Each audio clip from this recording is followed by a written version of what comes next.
Alam mo ba na may bagong hakbang na pinag-iisipan ang Iran na maaaring magbago sa kalakaran ng pagbebenta ng langis sa buong mundo?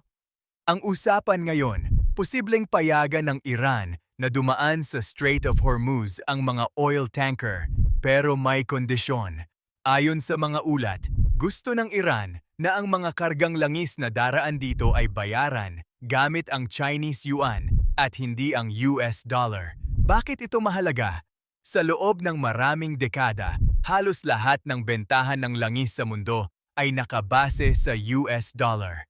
Ito ang tinatawag na petrodollar system, isang sistema kung saan ang karamihan ng international oil trade ay nakapresyo sa dolyar ng United States.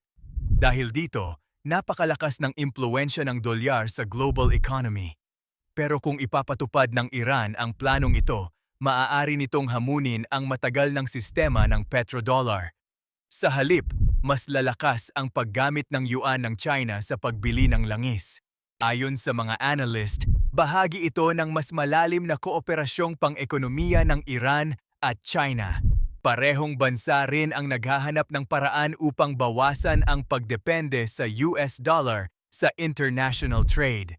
Hindi rin maliit na bagay ang lokasyon ng Strait of Hormuz.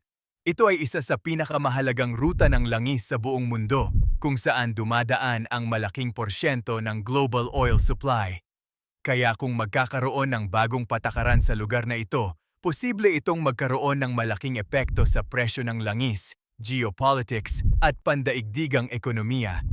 Sa madaling salita, ang hakbang na ito ay maaaring maging bahagi ng mas malaking pagbabago kung saan unti-unting hinahamon ang dominasyon ng dolyar sa global oil market.